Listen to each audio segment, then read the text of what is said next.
चलिए अब तेज रफ्तार के साथ देखते हैं अब तक की तमाम बड़ी खबरें सुपरफास्ट में। पंजाब में एक ही दिन में कोरोना के 2717 मामले सामने आए। कोरोना से कुल 87,184 केस दर्ज किए जा चुके हैं। तो यहां कोरोना के सक्रिय मरीजों की संख्या 21,022 है। पंजाब में कोरोना के अब तक 63,570 मरीज ठीक हुए हैं, लेकिन यहां कोरोना की वजह से 2,592 मरीजों की मौत हो गई है। तो चंडीगढ़ में एक दिन में कोरोना के 366 मामले आए हैं। कोरोना के कुल मामले यहां 8,958 हो गए हैं। चंडीगढ़ में कोरोना के सक्रिय मरीजों की संख्या 3,171 है। तो यहां अब तक 5,683 मरीज ठीक हुए हैं और कोरोना की वजह से चंडीगढ़ में 101 मरीजों की मौत हुई है। चंडीगढ़ की mayor Rajbala Malik corona positive हो गई हैं। राजबाला मलिक की तबीयत 2 दिन से खराब भी चल रही थी। Senior deputy mayor Ravikant Sharma ने 2 दिन पहले ही कोरोना पॉजिटिव टेस्ट कराया था, तो पॉजिटिव हुए थे। हरियाणा में कोरोना के नए मामले 2,694 हो गए हैं। यहां कुल मामले अब 1,01,316 हैं, जबकि सक्रिय मरीजों की संख्या 21,334 है। तो हरियाणा में अब तक कोरोना की वजह से जो संक्रमित मरीज थे 78,937 वो ठीक हुए हैं, लेकिन हरियाणा में 1,045 मरीजों की कोरोना से मौत हुई है।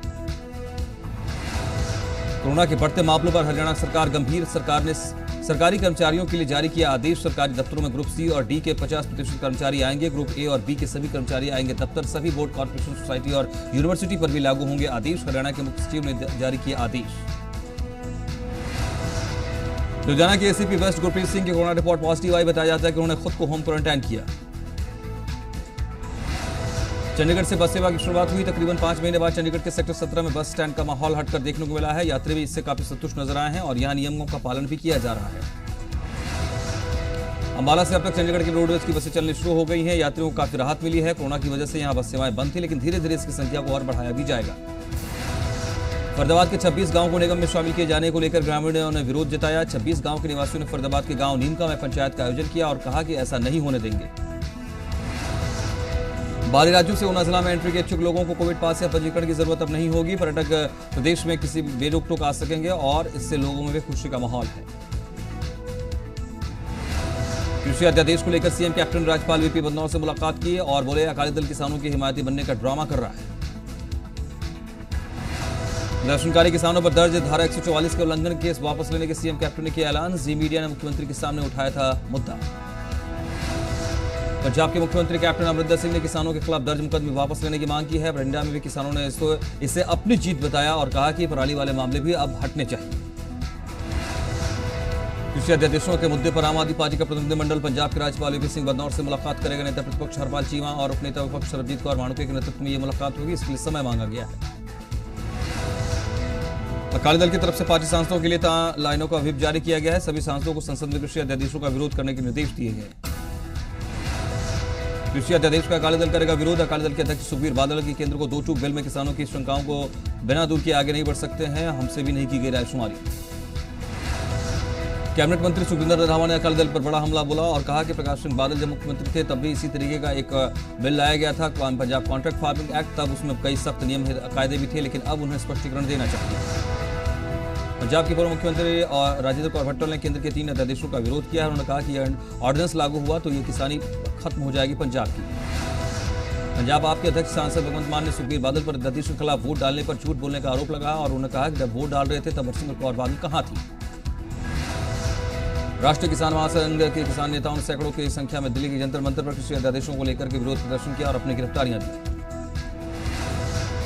बीजेपी अध्यक्ष जेपी नड्डा ने प्रेस कॉन्फ्रेंस कर जानकारी दी है कि 3 बिल संसद में आ गए हैं और किसान प्रोडक्ट बिल को किसान की सेवा करने वाला बिल उन्होंने करार दिया है। पीपली में किसानों पर हुए लाठीचार्ज के मुद्दे पर कांग्रेस के राष्ट्रीय प्रवक्ता रणदीप सुरजेवाला ने सीएम मनोहर लाल और डिप्टी सीएम दुष्यंत चौटाला को आड़े हाथों लिया। हरियाणा के नेता विपक्ष भूपेंद्र हुड्डा ने मांग की है कि सरकार अध्यादेश लेकर आए एक ऐसा जिसमें कि एमएसपी से कम खरीद करने की सूरत में सजा का प्रावधान भी हो। हरियाणा के गृह मंत्री अनिल विज ने तो नेता विपक्ष भूपेंद्र हुड्डा के किसान हित में जेल जाने वाले बयान पर पलटवार किया और कहा कि हुड्डा को जेल जाना चाहिए। विज ने तंज किया कि कांग्रेस ने 70 सालों में किसानों की हालत क्या से क्या कर दी। पंजाब में कृषि अध्यादेश पर प्रदर्शन कर रहे किसानों के मामले में हाईकोर्ट में सुनवाई हुई और पंजाब हाईकोर्ट में इस मामले में दाखिल की गई है और उस मामले में अब आगे सुनवाई होगी। कृषि अध्यादेश के मुद्दे पर भारतीय किसान यूनियन ने विरोध प्रदर्शन किया। इस दौरान गुरुग्राम सिंह को पुलिस ने कुंडली बॉर्डर पर गिरफ्तार कर लिया। अमृतसर में कृषि अध्यादेश के विरोध में किसानों का धरना तीसरे दिन भी जारी रहा। अध्यादेश वापस नहीं लेने तक आंदोलन की चेतावनी दी। बरिंडा पुलिस ने सोशल डिस्टेंसिंग और मास्क नहीं पहनने के मामले में 600 से ज्यादा किसानों पर मामला दर्ज किया। जगह जगह ये लोग धरना दे रहे थे। हरियाणा के अनाज मंडी में किसानों और आढ़तियों कृषि अध्यादेश के विरोध में धरना शुरू किया है और इन तमाम परिस्थितियों के बीच व्यापार मंडल नेता बजरंग दास गर्ग ने कहा कि देश में केंद्र सरकार के तीनों नए अध्यादेश का विरोध हो रहा है। संयुक्त किसान संघ के नेतृत्व में पानीपत में किसानों ने केंद्र सरकार के कृषि अध्यादेश के समर्थन में ज्ञापन सौंपा और संयुक्त किसान संघ ने कृषि अध्यादेश को सही बताते हुए इसके समझने की जोर दिया। भिवानी के कई किसान संगठनों ने केंद्र के 3 अध्यादेशों को जल्द लागू किए जाने की मांग की है। लोक इंसाफ पार्टी के अध्यक्ष सिमरजीत सिंह बैंस ने नवाब शहर में स्कॉलरशिप कथित घोटाले को लेकर रैली निकाली और विद्यार्थी बचाओ रैली के दौरान सिमरजीत सिंह बैंस ने इस मामले में जांच की मांग की। मुख्यमंत्री मनोहर लाल ने चंडीगढ़ में मंत्रियों के साथ बैठक की और बैठक पर सीएम आवास पर खेल मंत्री संदीप सिंह, कृषि मंत्री जेपी दलाल समेत मूलचंद शर्मा और कई और मंत्री मौजूद रहे। विवादित बोल को लेकर जेजेपी प्रदेश अध्यक्ष निशांत सिंह ने जेजेपी विधायक देवेंद्र बबली को नसीहत दी और कहा कि सभी परिवार का हिस्सा है, सोच समझकर बोलना चाहिए, मर्यादा में रहना चाहिए। राज्यसभा में सांसद सुभाष चंद्रा ने राज्यसभा में कहा कि आयुर्वेद को बढ़ावा दिया जाना चाहिए, आयुर्वेद से भारत की आर्थिक स्थिति और मजबूत होगी। हरियाणा सरकार ने स्टेट टीचर अवार्ड पॉलिसी 2020 को स्वीकृति दे दी है। पॉलिसी वर्ष 2016 में बनी पॉलिसी के स्थान पर 30 अगस्त 2020 से ही लागू मानी जाएगी और इसके 2 कैटेगरी के तहत टीचर्स को सम्मानित किया जाएगा। सिरसा के गांव नेजा डाला में टावर नहीं बनने की वजह से छात्रों की पढ़ाई प्रभावित हो रही है। ग्रामीणों ने कंपनी से टावर लगाने की गुहार लगाई। हरियाणा सरकार ने ग्रामीण मैट्रिमोनी मिलन वेब पोर्टल की शुरुआत की है। इसके जरिए लड़के लड़कियों की शादी करवाई जाएगी। इस तरह की बात कही गई थी चुनाव के दौरान ही। हिमाचल में सरकार ने कोविड मरीजों के इलाज के लिए 5 जगह मेकशिफ्ट अस्पताल बनाने का फैसला लिया। 50 बिस्तर क्षमता वाले मेकशिफ्ट अस्पताल शिमला, सोलन, टांडा और नान और ऊना में भी खोले जाएंगे।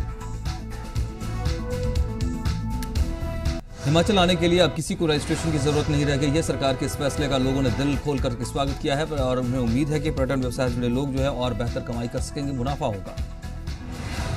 हिमाचल जाने के लिए रजिस्ट्रेशन की जरूरत नहीं है तो इस फैसले से आम जनता और होटल कारोबारी भी खुश नजर आ रहे हैं और उनका कहना है कि अब उनका भी उद्योग धंधा जो है वो बेहतर होगा। वो डिस्काउंट भी दे रहे हैं। बीजेपी के प्रदेश महासचिव त्रिलोक कपूर ने 2022 विधानसभा चुनाव में चंबा जिला की सभी 5 सीटों में बीजेपी के खाते में जाने का दावा किया है। संगरूर में बेरोजगार टेट पास बेरोजगार अध्यापकों ने शिक्षा मंत्री विजेंद्र सिंह घर का घेराव करते हुए कैप्टन सरकार से रोजगार मुहैया कराने की मांग की। अमृतसर के ब्यास पुल पर 3 दिनों से जारी धरने को किसान मजदूर संघर्ष कमेटी ने खत्म कर दिया है। परेशानी को देखते हुए धरना खत्म किया गया। बरनाला में अलग अलग काम से जुड़े कारोबारियों ने विरोध प्रदर्शन किया है और उन्होंने सरकार से मदद की गुहार लगाई है। बेरोजगार डीपी अध्यापक यूनियन पंजाब ने पक्का धरना दूसरे दिन भी जारी रखा। बेरोजगार शिक्षकों ने आने वाले दिनों में बड़ा आंदोलन करने की चेतावनी दी।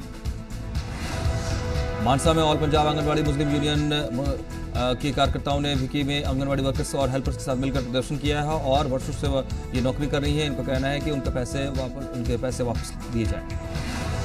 सिरसा में खराब फसलों के मुआवजे की मांग को लेकर किसानों का धरना प्रदर्शन जारी। नाराज किसानों ने लघु सचिवालय के पास हल के साथ विरोध मार्च निकाला। बरनाला में अलग अलग काम से जुड़े कारोबारियों ने विरोध प्रदर्शन किया है और इनका यह कहना है कोविड-19 के नियमों की वजह से इनका काम धंधा चौपट रहा है। अगर मदद नहीं मिली तो 25-26 सितंबर को भूख हड़ताल करेंगे। शिमला में दलित शोषण मुक्ति मंच ने विधानसभा घेराव किया। दलित शोषण से मुक्त मंच के सदस्यों ने सरकार पर दलितों का शोषण करने का आरोप लगाया। क्रिकेटर सुरेश रैना के रिश्तेदारों की हत्या के मामले को पुलिस ने सुलझाया। पुलिस की गिरफ्त में आए 3 आरोपी, 11 की तलाश जारी। अपनी बुआ से मिलने पठानकोट के एक निजी अस्पताल में पहुंचे किलिंग गैंग के हमले में घायल सुरेश रैना की बुआ अभी पठानकोट के निजी अस्पताल में भर्ती है। होशियारपुर के मुकेरिया गांव महतपुर के सरकारी एलिमेंट्री स्कूल के इंचार्ज पर 13,80,000 के फंड में हेराफेरी का आरोप लगा है। सिरसा के डब्बाली में बिजली कर्मचारी से मारपीट का वीडियो वायरल हुआ है। गांव शेरगढ़ का पूरा मामला है और इस मामले में अब पुलिस जांच कर रही है।